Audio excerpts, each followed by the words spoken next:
and welcome, fellow film buffs. I'm Zach Droll, and I'm joined by my co-host and fellow cinephile, along with host Spooky Boy, Hunter Vanalirup. The resident spookster. We are the box office losers. Each and every week, we deep dive into the movie sphere to watch anything, to watch and review any and everything that has graced the silver screen and your TV screen. This week, we are finishing our Spooktober with Halloween 2 on Halloween Day. Bum, bum, bum. We figured it would be nice to do like a Friday-Saturday thing, plus how closely connected Halloween 1 and 2 are. They're literally like an hour after each other. So I figured that would be a nice little cool way to wrap everything up, our first like event month. Yep, and then we got some other stuff. Like, thankfully, with our schedules for the next set of holidays, which is Christmas. Thankfully, our episode will come out on Christmas Day. Yeah, I know, that was cool. I loved how our scheduling happened to be Christmas and Halloween were just so rightfully timed. Yes. And so we are reviewing Halloween Part 2 today. Part 2. If it wasn't obvious enough that we did Halloween 1, we're going to do this. This was definitely the weakest out of the 11 stint movies that they made. You think it's the weakest out of all 11? You're wrong. Because it doesn't. Because one, Season of the Witch is not good, and the reboots are okay. But then H20 and and Resurrection, god awful. No. We don't talk about those. And this is also timely too, because I still hold my stance on Halloween 2 being a little bit weak. Yeah. As of the time that we were recording, Halloween Kills released its teaser trailer. Oh yeah, mwah. So good. Kisses, so delicious. Eat that shit up. Cannot wait. Big horny. Hunter, kick us off with that overview. So, Halloween 2 is a 1981 American horror slasher film directed by Rick Rosenthal in his directorial debut. It's written and produced by John Carpenter and Debra Hill. It stars Jamie Lee Curtis and Donald Pleasence, who reprise their respective roles as Laurie Strode and Dr. Samuel Loomis.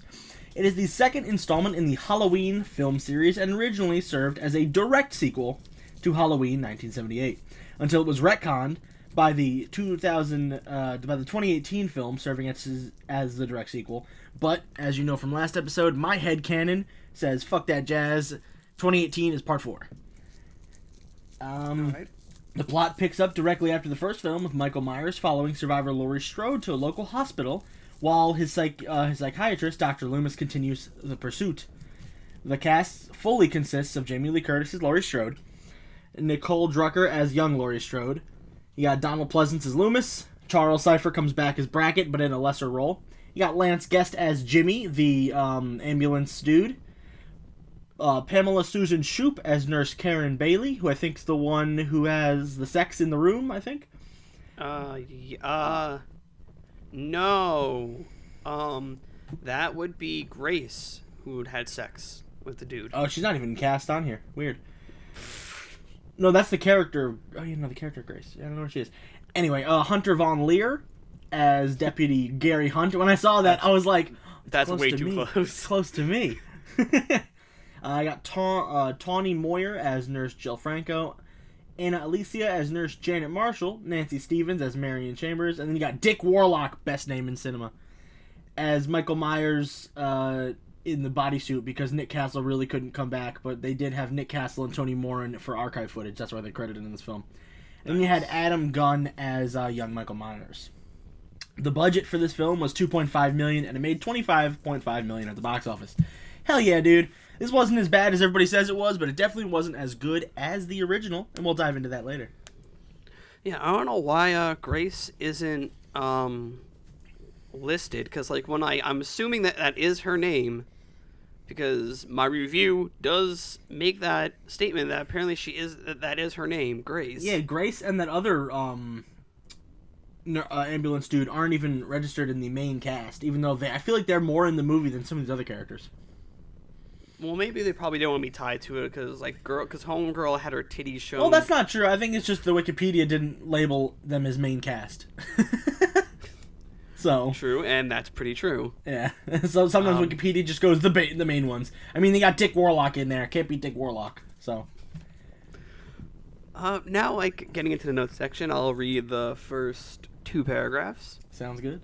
Because I will try to. It's currently 8:37 p.m., so I should be capable of reading. It's all good. You got your redemption arc coming up.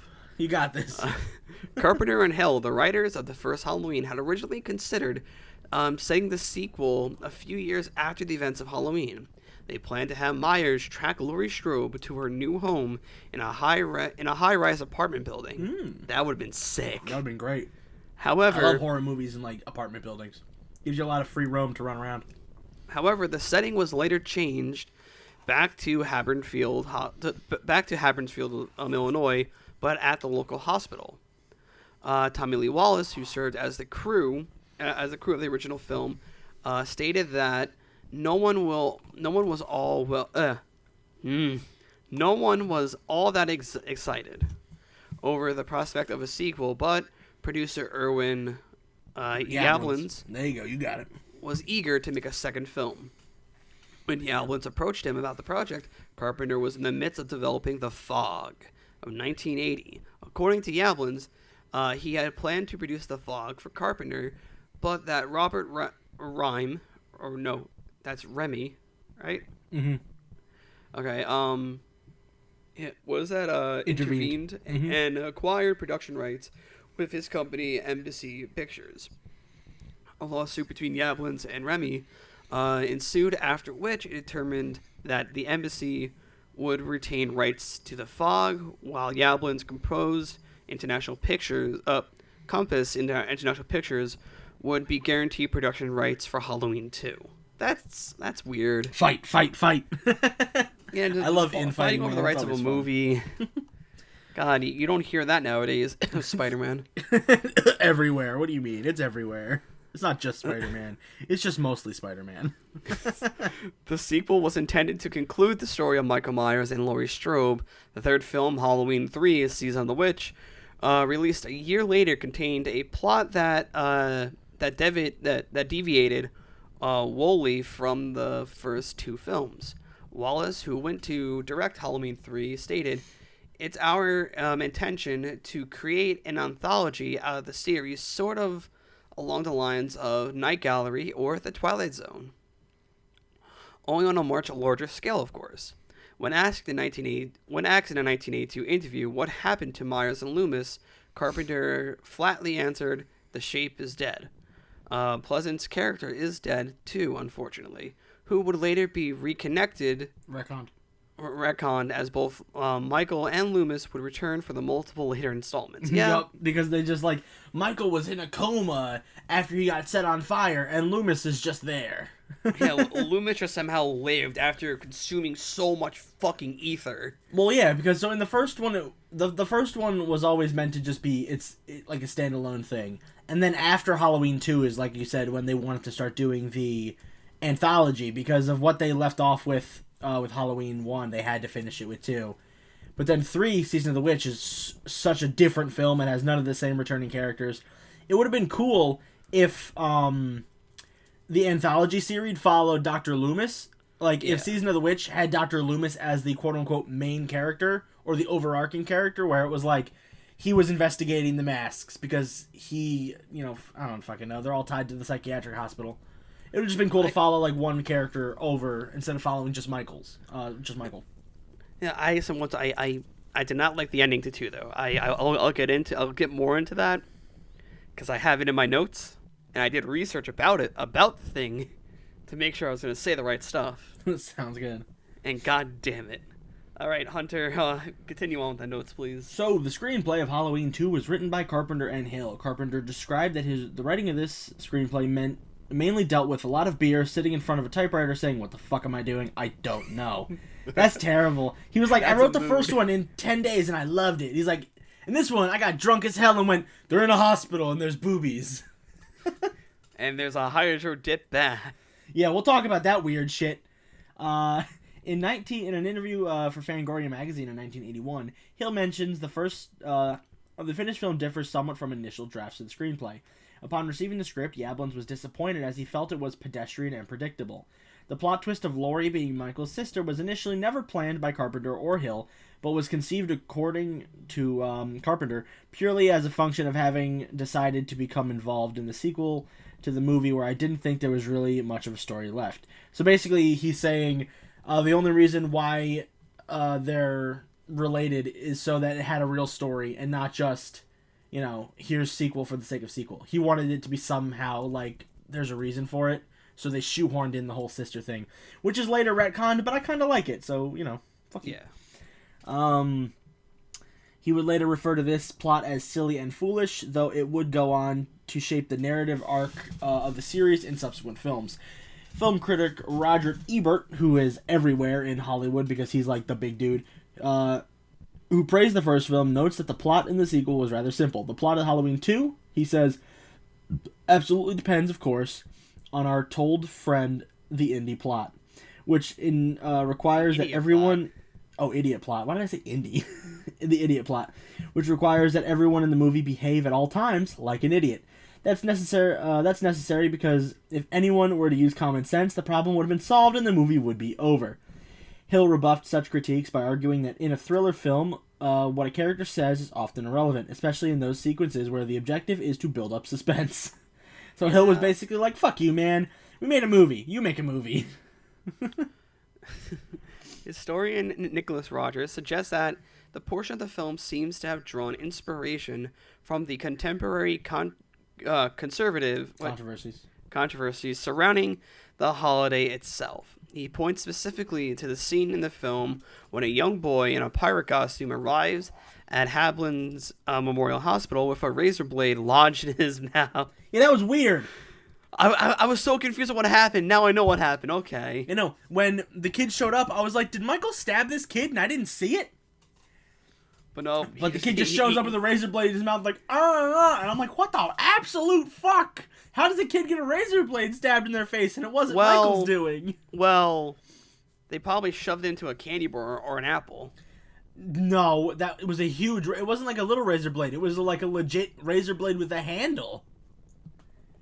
That's why I thought Michael did it, and I was like... Because when it was confirmed that we didn't see it, because I was like, they're not going to bring this back up? I thought it may have been like a deleted scene. Where he stumbled upon Michael stabbed him in the face, but then he turned out to live.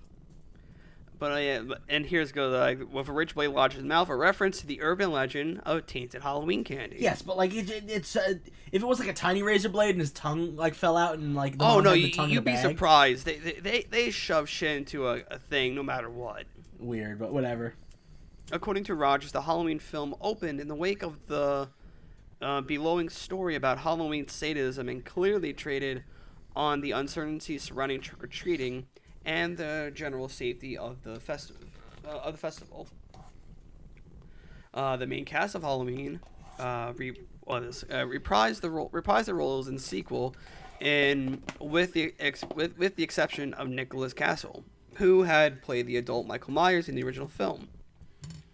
Veteran English actor Donald Pleasence continued the role of Dr. Sam Loomis, who had been Myers' physician as a psychiatrist for the past 15 years. I thought it was 16 years. It's 15 or 16. He's 21 in the movies.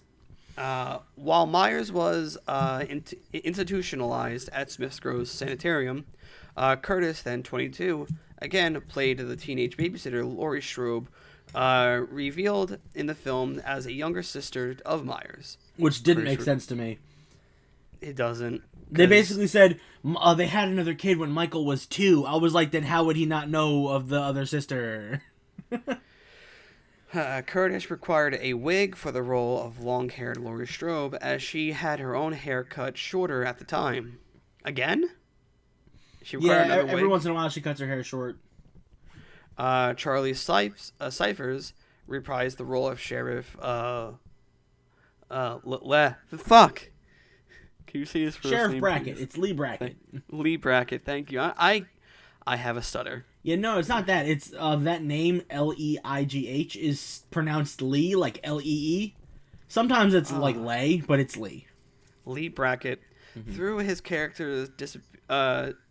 his character disappears from the film when the corpse of his daughter, Anne, Nancy Loomis, is discovered. Nancy Loomis appears as Anne in a cameo role as her father, Sheriff Brecker, closes her eyes as her corpse is being taken out of the house in a stretcher. Actor Hunter Von Leer heads the manhunt of Myers in the role of Deputy Gary Hunt. He admits in an interview that he had never watched Halloween before being casted in the part. He stated, I didn't see the original first film, but being from a small town, I wanted the deputy to have compassion. That is a citation needed, okay? Nancy, definitely not take it off of Wikipedia. Nancy Steffens, who played Loomis's nurse colleague Marianne Chambers in the original, also reprises the character and was given a more important role, revealing to Loomis the family connection between Laurie and Michael. Would you like me to continue? No, I thought we were just going to talk about this. That's why I got confused. Yeah, if you want to continue on. I figured we'd talk about the casting right after this. Stunt performer Dick Warlock played Michael Myers, or The Shape, replacing Castle, who is beginning his career as a director. Warlock's previous experience in film was a stunt double in The Green Berets from 1968 and Jaws 1975, as well as doing a television series called Kolak, the Night Stalker. In an interview, Warlock explained how he prepared for the role since Myers received far more screen time in the sequel than the original. Warlock said, I watched the scenes where Laurie is huddled in the closet. Michael breaks through, she grabs a hanger and thrusts it up into his eyes. Michael falls down and Laurie walks into the bedroom doorway and sits down. In the background, we see Michael sit up and turn towards her to the beat of the music. Anyway, that and the head tilt were the things I carried with me into Halloween 2. I didn't really see much more to hang my hat on in the first film. Warlock also claims that the mask he wore was the same one Nick Castle wore. Hill also confirms that, even though it looks worse. That's actually pretty cool. Oh, that he got to wear the same mask? Yeah. Yeah. I mean, I thought it looked different. I think I made it's in my notes somewhere, like, different mask, question mark?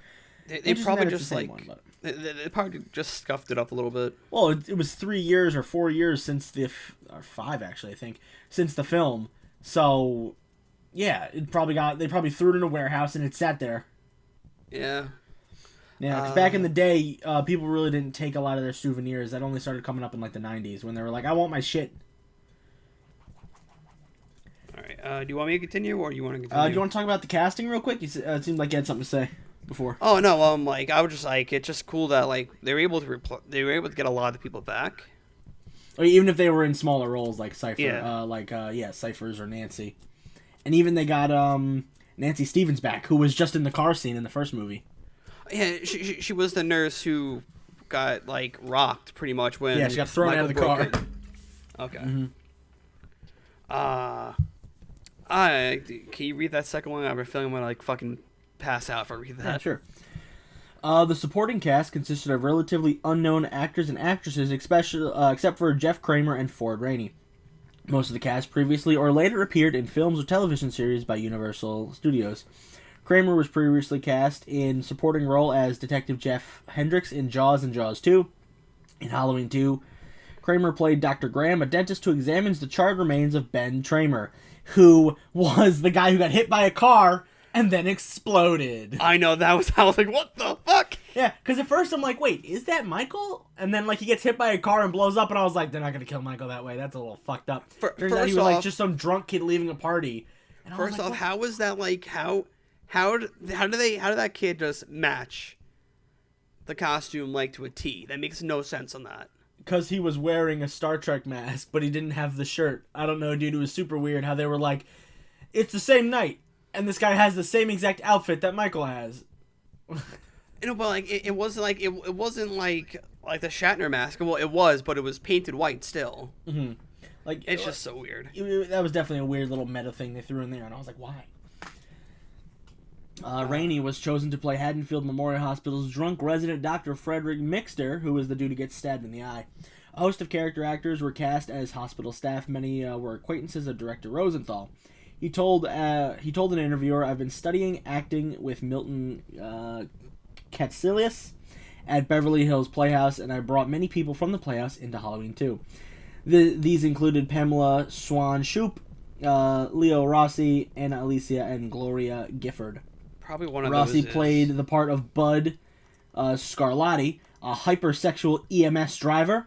Rossi, as well as others such as Stevens, had been members in the acting class with Rosenthal. Shoop played Nurse Karen Bailey, who is scalded to death by... Oh, yeah, no, Karen Bailey is the one. That's not Grace. That's it's Karen. so weird.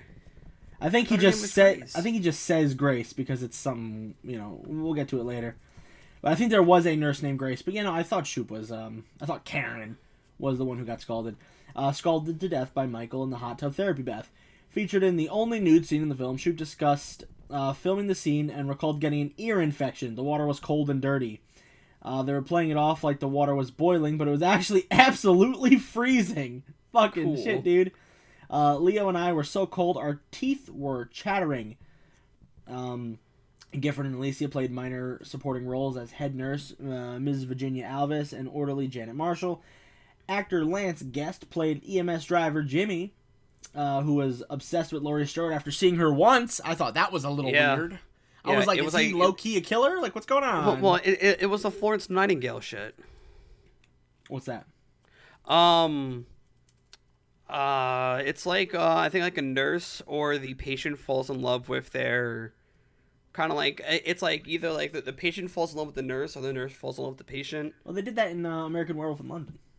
Well, like, it's titled as the Florence Nightingale situation. Yeah, because I think that was from one of the books or something. Yes. I'll look it up, though, just in case. Yeah. The Last Starfighter director, Nick Castle, stated in an interview, "When I was assigned to the film, Lance Guest was the first name I wrote down on a list for Alex after seeing him cast in Halloween 2. Castle adds, he possessed all the qualities I wanted in a character to express on screen, a kind of innocent shyness, yet determination. Future Saturday Night Live and Wayne's World star Dana Carvey also appears briefly in a non-speaking role, wearing a blue baseball cap and receiving instructions from the TV reporter. Really? Carvey originally had a bit of a bigger role, including some speaking scenes, but before his scenes were ultimately cut mostly from the film. I didn't know Dana Carvey was in this. That's really cool. Okay, I didn't even recognize him.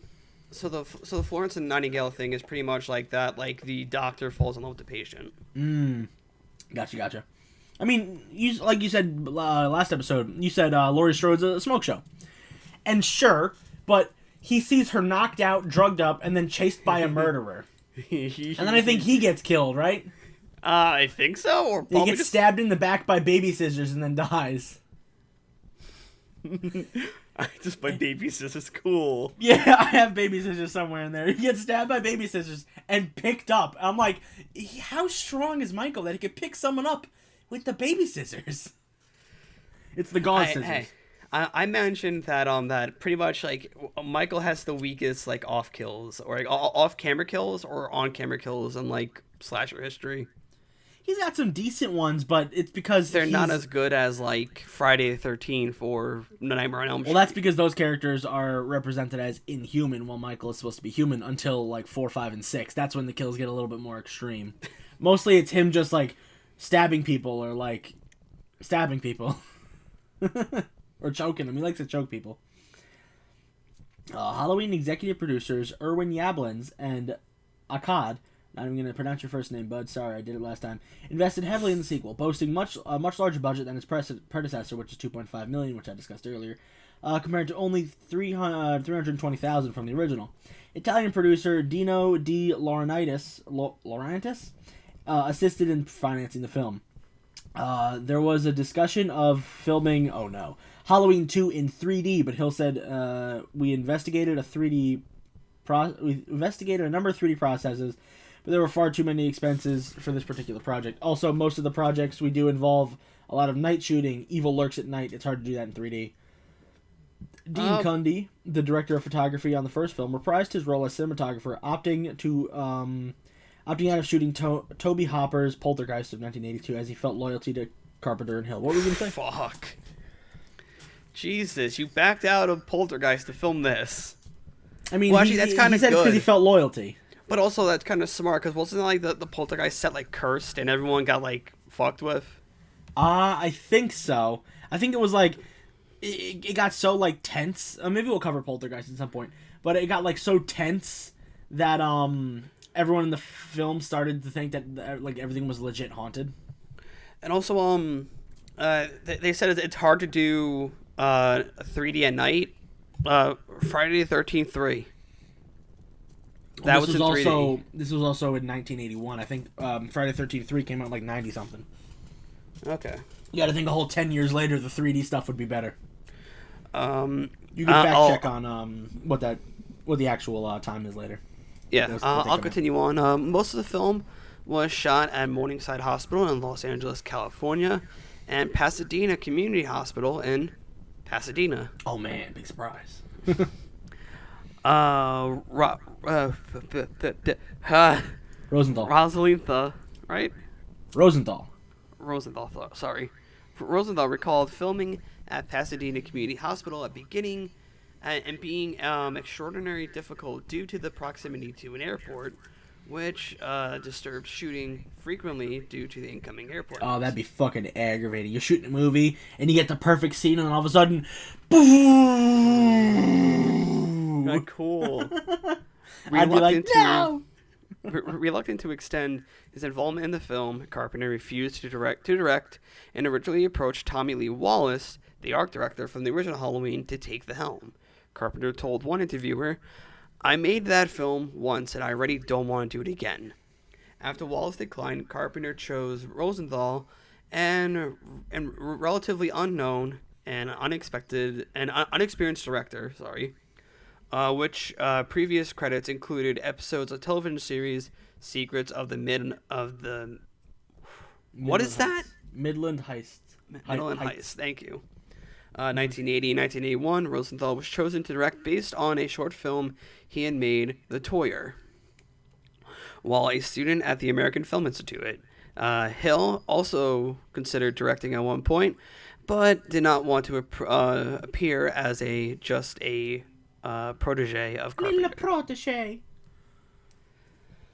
That's a everyone deep cut for Zack and Cody references right there. Everyone didn't want to do anything, man. Everyone was like, why are we making this film? And Rosenthal was like, I get to direct a horror movie, yay! And everyone's like, why? Why are we doing a part 2? Yeah. Part 1 ended well. We just leave it on a cliffhanger. God damn it. Nah, man, Hollywood can't have cliffhangers. What do you mean? Listen, we still have the cliffhanger of the freaking hacksaw story from the first one when the freaking, when the graveyard attendant didn't finish the story. Hey, there's a cliffhanger there. You know what you should do? You should make a fan film of the hacksaw story and finish it up. That's pretty much what... I could just make that into the film I was writing before. No, don't finish the hacksaw story. Make the hacksaw movie. Jesus Christ.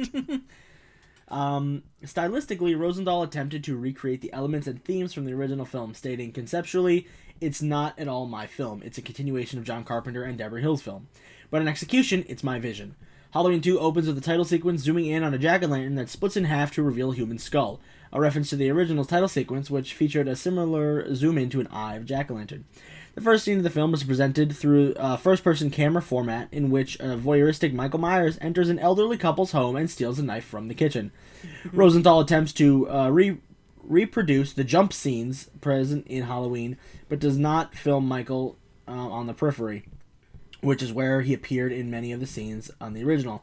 Under Rosenthal's direction, Myers is the center feature of the majority of the scenes. Rosenthal also stated that he attempted to replicate the visual elements of the previous films until we, the audience, get to the hospital. Once we're there, he said, I got a certain freedom, long corridors, moody dark lighting, and all that.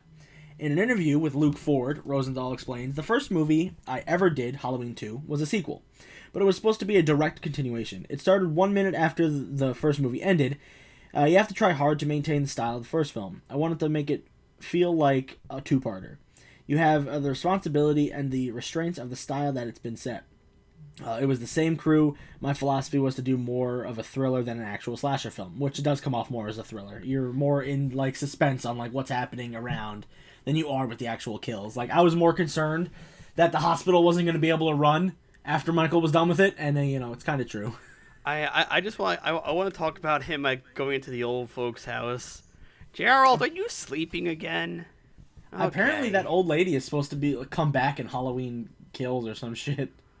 No fucking way. Yeah, apparently that lady, or at least somebody who was dressed up like that lady, was seen on set of Halloween Kills, and I was like, are you fucking kidding me? What the? She has to be like dirt old. Mm-hmm. Or it's just Gerald, somebody are who you looks just like sleeping her. again? Okay. Where's the knife? Why is there blood? What the fuck? The And then decision just screams at nothing. Yeah. Ah! The decision to include more gore and nudity in the sequel was not made by Rosenthal, who contends that it was Carpenter who chose to make the film much bloodier than the original. Wallace explains, since the release of Halloween, horror movies had changed. There was inflation involved in terms of violence and gore and what you saw on screen, to the point that John felt that like he was in a box. He could not do the same thing that Halloween 1 had been doing. According to the film's sequences, to clean up... Oh, I skipped a line by accident. According to the film's official website, Carpenter came in and directed a few sequences to clean up some of Rosenthal's works. One reviewer of the film notes that Carpenter, concerned that the picture would have been deemed too tame by the slasher audience, refilmed several death scenes with much more gore. When asked about his role in... I know which one he's exactly talking about, which kind of pissed me off. Oh, yeah, you can talk about that after I finish the quote. When asked about his role in directing the process, Carpenter told an interviewer, "That's a long, long story. There was a project I got involved in, and as a result of several different kinds of pressure, I had no influence over the direction of the film. I had an influence in the post-production. I saw a rough cut of Halloween 2, and it wasn't scary. It was about as scary as Quincy. Don't know what that is, but maybe we'll watch it eventually. So we had to do some post-production work and bring it up to at least par with its competition." What scene do you remember him doing? It was the one where freaking Jimmy goes into like the examining room and and the blood's all over the floor and then he fucking falls in it? I'm like, that's way too much blood. There was too much blood. She's just sitting there, and I'm like, okay. Like, sure, like, it probably cut her wrist, but that's way too much, like, blood for it to... Well, no, he didn't cut her wrist. He inserted one of the medical tubes in it, and it was just draining her blood all over on the floor. Okay. That's what it was doing. And I was like, ugh, no! Gross. That's still, like, I don't think the human body has, like... Oh, you have a lot of blood, Chief. God. You got a lot of blood. Let's open you up, see how much blood you got. You probably... if you open me up, I'm gonna bleed, like, grease and chicken nuggets. I'll bleed maple syrup till I die. So Rosenthal was not pleased with Carpenter's changes. He reportedly complained that Carpenter ruined my carefully paced film. Okay, dude. He was like, he ruined my vision. Like, bruh, Carpenter made it, like, watchable. Regardless, many of the graphic scenes contain elements not been seen in film before, Roger Ebert claims. This movie has the first close-up I can remember of a... Hypodermic needle. A hypodermic needle being inserted into an eye. Oh, I hated that one. Hated that one. I was like, no. The film is also categorized as a splatter film rather than a slasher film due to the elevated level of gore. Which is probably just from that one scene. Let's be real. Yeah. From the pool of blood and that. Yeah.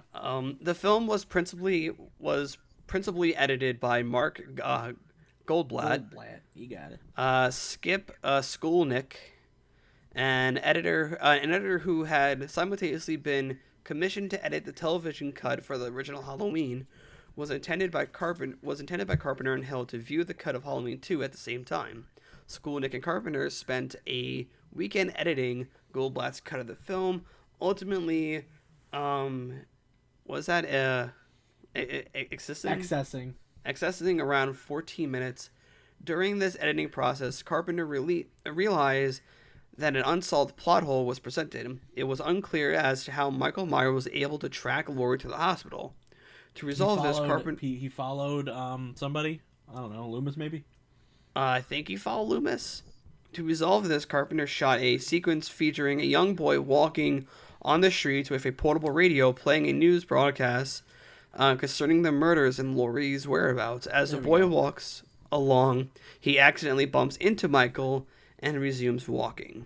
According to Warlock, Carpenter also shot the close-up footage of Michael during a burning body shown at the film's conclusion, as well as the murder sequence of Anne Burner, a teenager who was killed by Michael early in the film. I don't remember her at all, but yeah. Yeah. Oh no, wait, she was the one that was that ran out after she heard the old woman scream. Oh, maybe, yeah. To advertise Halloween 2, Universal printed a poster that featured a skull Superimposed, thank you, onto a pumpkin. The imagery is described by film historians as socialist Roger E. Capus an unmaskable horror motif. Capus points out that by 1981, horror had become a genre non grata. Yeah. Gratata with critics. The effect of this can be seen in the disturbed promos. Distributor. Thank you. The distributor's promotion of the film as a horror, while at the same time stressing that the sequel, like its predecessor, was more of a quality suspense film than a slice and dice horror film.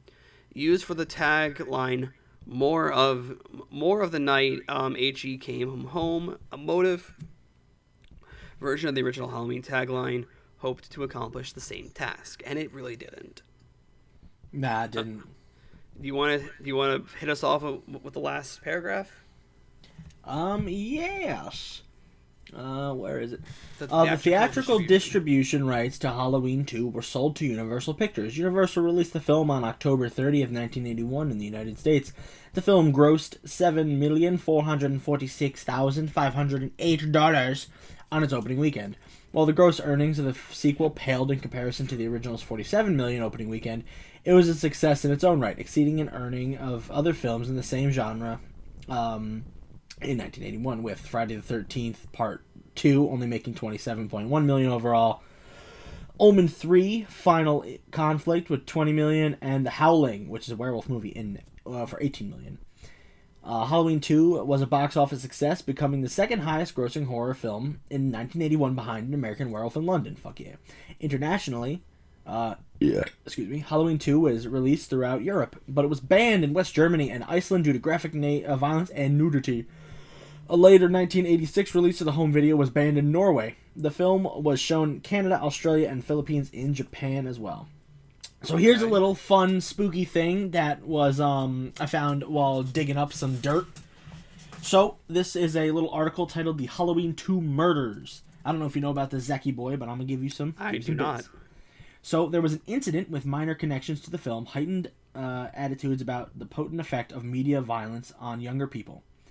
On December 7th, 1982, Richard Delmer Boyer of El Monte, California, murdered Francis and Elizabeth Harbitz, an elderly couple in Fullerton, California, leading to the trial People v. Boyer of 1989.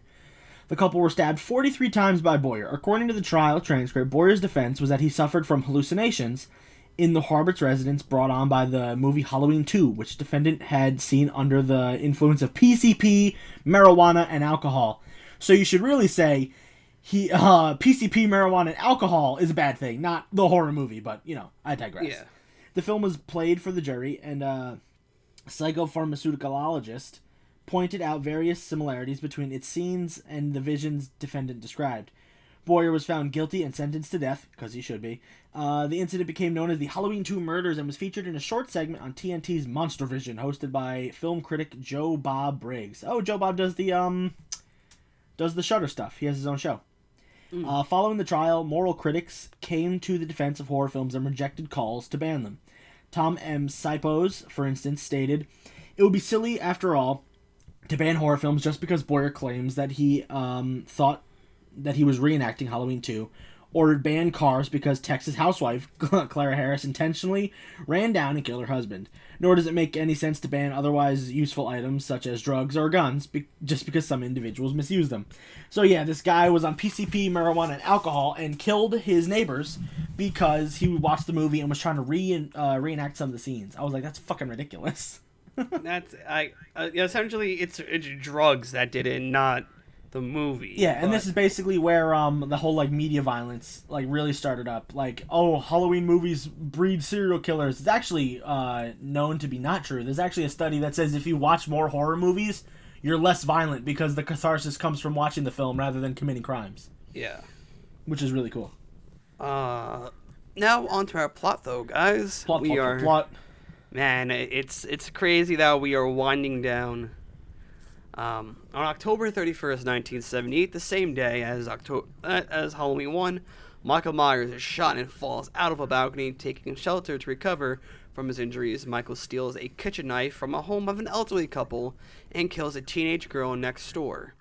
Laurie Strode, who narrowly avoiding being killed by Michael early in the night, is taken to Haddonfield Memorial Hospital while Michael's psychiatrist, Dr. Sam Loomis, continues his pursuit of his patient.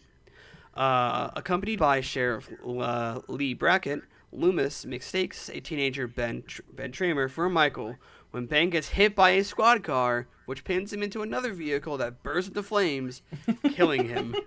The best scene in the movie. upon learning his daughter Anne was killed by Michael, Sheriff Brackett goes off duty to inform his wife, leaving Deputy Gary Hunt in charge to help Loomis. Do you think also like the squad car blowing up also was foreshadowing for like air quotes the death of Michael? No, but now that you mention it, maybe. Because like Ben Tramer died in a fire. Michael died in a fire. I guess Ben Tramer was not supposed to die. I know, but you know what was fucking stupid? So he crashes into the back of a white van and the front of his cop car, and they smash and it explodes. What exploded? The back of the car or the front of the cop car? Because if the cop car also exploded, the guy in the car would also be dead. So, it doesn't make sense. Yeah, it doesn't have to make sense though, because it's a horror movie and everyone comes back to life because nobody can let things die. So, next paragraph. At the hospital, paramedic Jimmy begins to fall in love with Laurie. Creepy. Michael discovers Laurie's location after overhearing a news broadcast and makes his way to the hospital. Upon arrival, he cuts the phone lines and disables the cars. I don't know how, but he does it. He wanders the halls in search for Laurie, killing security guards, doctors, and nurses that get in his way. Jimmy and nurse Jill Franco search the hospital for Laurie, who is still trying to evade Michael. Jimmy finds the corpse of head nurse Virginia Alves and slips into a pool of blood, hitting his head and passing out. Fucking pussy move. While Laurie wanders the halls of the hospital, she has few dreams in which she recalls learning that she was adopted, which is weird, and had been with preteen Michael, also weird. Meanwhile, Loomis is informed that Michael had broken into the local elementary school. As he investigates, he discovers clues connecting Michael to Samhain and the occult, which might explain his apparent indestructibility, but his colleague, Marion Chambers, arrives to escort him back to Smith Grove by the governor's orders under the enforcement of the U.S. martial law. Of a U.S. Marshal, my bad. Along the way, Marion tells Loomis that Laurie is Michael's sister. Laurie was put up for adoption after the death of Michael's parents, in the records sealed to protect the family, which the realization that Michael is after Laurie and being told that she was taken to Haddonfield Memorial Hospital, Loomis forces the marshal at gunpoint, don't do that, to bring him to Haddonfield. After killing Jill, Michael finds and pursues Laurie through the hospital. She flees to the parking lot and hides in Jimmy's car. Jimmy has awakened and he exits the hospital. He gets into his car with Laurie and attempts to drive away, but he passes out again. Fucking idiot. On the steering wheel horn, which alerts Michael of Laurie's location. Loomis, Marion, and the marshal reach the hospital just in time to save Laurie, and Loomis shoots Michael 6 times once again. While Marion attempts to call the police, Michael awakens and kills the marshal. By cutting his fucking throat. I guess, Jimmy doesn't die. Maybe he just passed out again from exhaustion. Oh yeah, no, it says right here. Jimmy finds Jimmy alive. We'll talk about it. It's down the bottom. Michael chases Loomis and Laurie into an operating room and stabs Loomis in the stomach with a scalpel. Yeah. A scalpel. Laurie blinds Michael by shooting him in the eye, while the marshal... not just the eye, in the eyes. She shoots him twice. Bitch, how is he alive? With the marshal's gun, as Michael staggers around trying to find them, Loomis and Laurie fill the room with gas. Loomis orders Laurie to run and proceeds to ignite the gas, emulting Michael and himself in an explosion.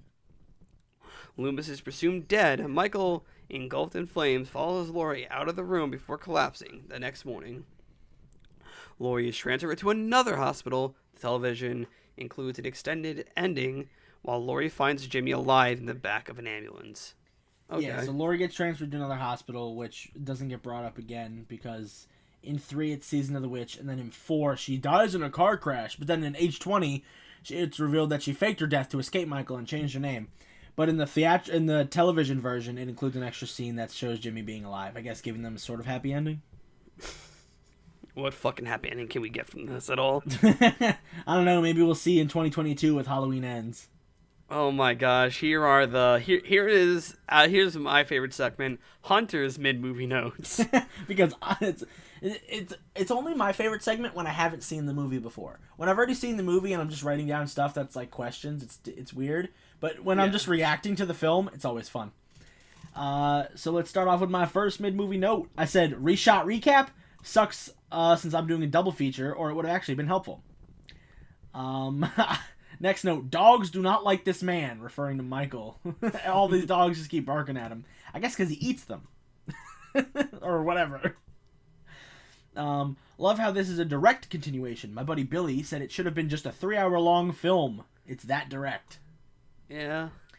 LOL, he got another knife so fast.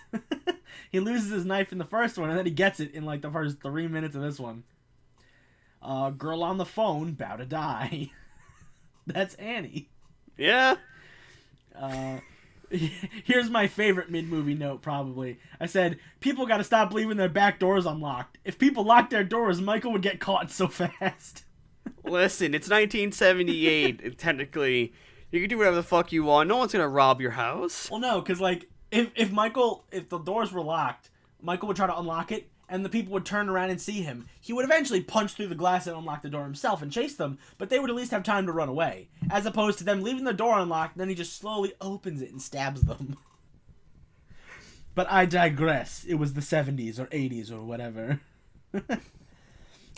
I said, mask looks terrible in this. What happened? Turns out it's the same mask. I guess we talked about it before. It might have just been aged. sitting around. Yeah. What the fuck car crash explosion combo? Definitely wasn't him, Loomis. Poor sheriff. Yeah, poor sheriff when he sees his fucking dead girl. His dead daughter, yeah, well. Yeah. I gotta go tell my wife before she hears about it on the news. And that's when he doesn't come back. Lame jump scare boombox bitch. You actually got jump scared by that? I wasn't paying full attention. And then all of a sudden, Michael walks into this kid with the boombox, and I'm like, ah, fuck! And I'm like, oh, it's a boombox? I hate this. Next up, security guard blows ass. Because every time he looks at the screen, Michael's not there, but right when he turns around, Michael walks across it. Now, Here's my thing. Michael must have some fucking bitchin' luck on his side. Every time Michael walks by the camera, the security guard just happens to not be looking. And Michael's not even, like, planning it. Michael doesn't know the security guard's not looking. Michael's just like, I'm walking. It's like whenever I play Among Us, I try to catch the killer. It never fucking happens. Nope. Can't watch the security. Next note. Jimmy is big horny. Jimmy is, like, super into Laurie and trying to, like, get into her. And then one of the nurses is like, visiting hours are over. And he looks over at her and winks. He's like, no, you cannot come back. It was good. This is where the security guard dies. I went, ouchie, Mr. Security. I guess I think he gets gutted. Yes, I think so. He gets stabbed in the tummies. I said, Lamau, they killed a random dude. How fucked up is that? Michael hits the security dude and have the hammer. Oh, yeah. Big ouchies. Yes. My next note, Lamau, they killed a random dude. How fucked up is that? That's when it's revealed they killed Ben Tramer and not Michael. Oh, yeah. Like, they just killed some random drunk teenager, and I was like, wow, imagine explaining that. Well, we thought he was a serial killer, and then he wasn't, so we hit him with a car and he blew up. Yeah. I wonder if people are really this horny, because this is ridiculous. This was talking about Leo Rossi's character. I forgot what his name is. The other EMS guy. He's just super horny. Oh yeah, and he gets choked out. Yeah, he gets choked out. And then my next note is his hand would also look like her face. when Michael was dipping Karen's face into the fucking water, and she starts getting all peeled up, and his hand looks exactly normal. His hand just looks normal. I'm like, his hand should look just like her face, raw and peeled back, but it doesn't. His hand is in there just as long as her face is. Listen, but who cares? Yeah. Laurie doesn't get to do much in this one, and Jimmy is hella creepy. Yeah, I said once in it's a Florence Nightingale syndrome. Yeah. Here we go. He picked her. Michael kills one of the nurses, not Jimmy. He picked her up with a tiny pair of gauze scissors. How strong is this dude? Loomis said he's been dormant for 16 years. Well, like, he's been dormant. Does that mean he's been hitting, like, the push-ups and pull-ups? Every time Loomis walks away, he's fucking pumping some fucking iron. Yeah, it's like, when Loomis comes back, he throws them and just sits there. Next note. Secret adoption? Bruh. I need to get one of those bruh buttons. Just go, bruh. Yeah. He just walks through glass? Listen, hey, it's possible if you hit it at the right trajectory, you can actually, you can shatter a glass door. I know, but it's ridiculous. He just walks through it, nobody's fucking business. More gunshots. Is he dead? This man does not die. She shot him in the face? Question mark. Turns out it's the eyes, twice. And then I said, okay, so he definitely died. But 2018 Halloween, though. That's when we see Michael getting burned up and melty. So here are my mid-movie notes. From the looks of it, Jamie Lee Curtis does not want to do another movie. She looked fucking annoyed to be there the entire time. Because she didn't do anything. Kid is fucking dead. That just refers to Ben getting fucking killed. Yeah, blown up. What happened to Pirate Boy? And that's the kid with the knife in his mouth, right? Yeah. Cool. Jimmy and Laurie, the Florence Nightingale. I love 1978, where kids still roam the streets free when a killer is on the loose. Yeah, man, gotta love it. I mentioned I watched this in 4K HDR with the soundbar. Fucking rules. Yeah, because the theme's probably great. Jimmy, let her rest and be alert for just in case if Michael shows up. Worst security system in a hospital ever. That's facts. Every time someone picks up the phone, I'm expecting to hear, what's your favorite scary movie? What's your favorite scary movie? And I brought this up, why didn't we get a crossover three-way on Michael, Jason, and Freddy? Then we pretty much talked about that last episode. Yeah, there's actually a comic book crossover. It's Freddy versus Jason versus Ass Williams. Oh, God. Yeah, I gotta read that one. So this next bit of note, you probably didn't notice it, but in the background, there's a bottle of bleach next to a lunch bag. Whoever worked that day wanted to die. And then this is for the security guard. This dude set the standard for Paul Blart. Facts, dude. Hammer to the head is fucked. Why vandalize the Myers house and no one lives there, or no one is in there or lives there besides the dog that was for dinner. This town is stupid as fuck. Yeah, dude. Smoking in an elementary school in 1978. What were you again? I repeat, Jimmy, let her rest. Jimmy's like, nah, dude, got him fuck. Michael has some of the weakest off-camera kills in terms of shock, which is I do agree. That's just in my opinion. Yeah. There's a lot of blood, like too much blood, to pull up like that. Yeah. Fuck your door. Is that when he walks through it? This is for the room where the gas tanks were. Door went from thick wood to styrofoam in a hot second. Nice shot of blood tears, and that much ether should have made them pass out. So they unleashed so much ether into that room that it was ridiculous. Like that much ether will actually make you pass out. So I don't know, and that's where my notes end. But yeah, a fucking security boy set up the whole entire stand for Paul Blart. Yeah, dude, I believe that shit. Now on to the reviews. We got a bunch of them from other websites. Yeah, I'm a speed read this shit until we get to our good and bad reviews. Yes. So, on review aggregator website Rotten Tomatoes, the film holds an approval rating of 32% based on 41 reviews, with a weighted average of about 4.81 out of 10. The site's critical consensus reads, Halloween 2 picks up where its predecessor left off, and quickly wanders into a dead end that the franchise would spend decades struggling to find its way out of. On Metacritic, which assigns a normalized rating to reviews, the film holds a weighted rating of 40 out of 100, based on 11 critics that's giving it a mixed or average review. Several critics were unwelcoming to the film's ramped-up violence, including Kevin Thomas of Los Angeles Times, who lambasted the film for its reprehensible content, summarizing that Halloween 2 as a reprise simply piles up the greater number of corpses. Roman Cooney of the Caligari Herald noted that this film is not the bloodbath other movies of its ilk have been. Several of the murder scenes are so painfully gruesome, and it's tasteless and more merely distressing. And added that the plot is convenient rather than complex, relying on the cast's characterless individuals like so many dominoes waiting to be toppled. Robert Ebert, we talked about what he said. Yes. The Arizona Republic's Michael Mazza assessed the film as a continuing part of the prominent slasher trend, noting that Carpenter and Hill appeared to be picking up a few tricks from their imitators, most notably Friday the 13th. Sounds like you were going to say something. No, I did not. Okay. Janet Maslin of the New York Times instead compared the film to other horror sequels and recently released slasher films to the period rather than its predecessor. By the standards of most horror films, this, like its predecessor, is a class act. She notes that there is some variety to the crimes as there are to the characters, and the audience is more likely to do more screaming at suspenseful moments than the scary ones. Maslin applauded the performance of the cast and Rosenthal as him as the director, and concluded that this may not be much of a horror movie, but it's still got a lot to offer nonetheless. David Pure's review in the Time Out magazine gave Rosenthal positive remarks, stating Rosenthal is no Carpenter, but he makes a fair job of emulating the latter's visual style in the sequel.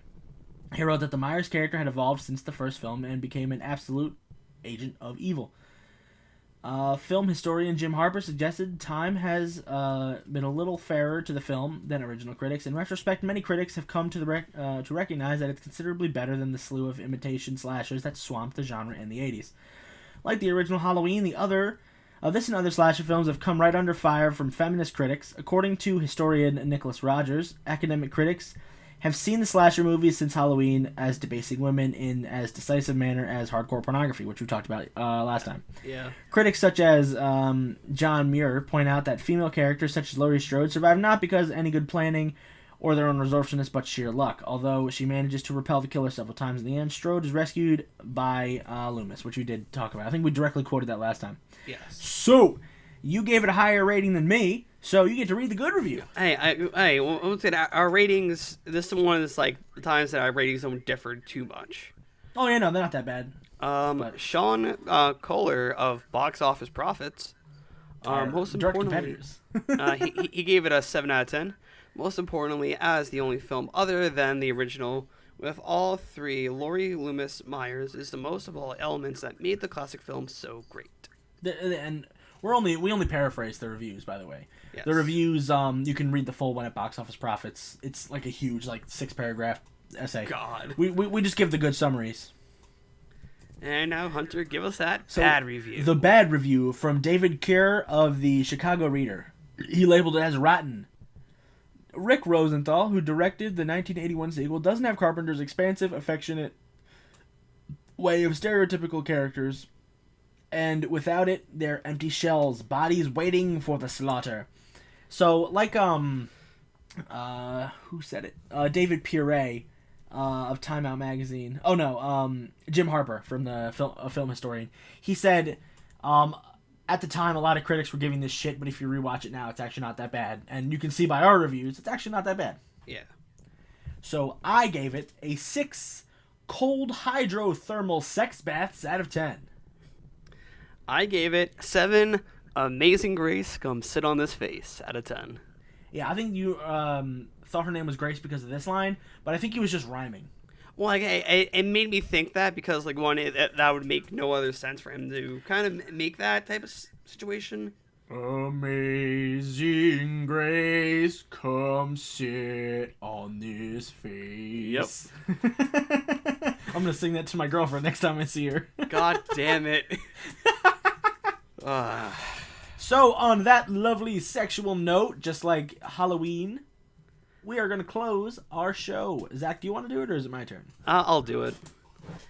Thank you all for listening, guys. You can follow us on Instagram at Box Office Losers or on Twitter at Box Losers. Mainly Box Office Losers on Instagram to keep up-to-date news along with some of the amazing art that we find. We wish we can credit all of them, but sometimes I don't.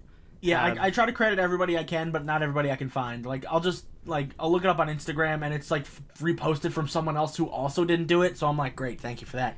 And then I'll, like, try scouring the internet for it or looking for a watermark, but then I can't find it, and then I just go, if anyone can find this, let me know, and then I'll tag them. And hey, if your art has been featured on our Instagram, please let us know. Put your ats down in the ones that you have created. We do want to help you guys out as much as you guys help us out by just providing us things to upload. Yeah, with free content. As well as don't forget to subscribe on Apple, YouTube, wherever podcasts are found. Leave a review on wherever podcasts are found and share with your friends across all forms of social media. You can follow me on my personal stuff at Dark Shadows Ache everywhere from Instagram, Twitter, TikTok. And Hunter, where can they find you everywhere? You can find me at Scruffy Moose Man on all the social medias that are important. And this ends Spooktober. Next month is just November, where we kind of get back into like just plain movies. Yeah, we're just watching some straight up solid ass movies. I haven't seen one of these movies, so it's gonna be fun to talk about a movie I haven't seen. Is it the one that I suggested? Of course it is. Of course it is. Well, yeah, true, and that's pretty true. Yeah.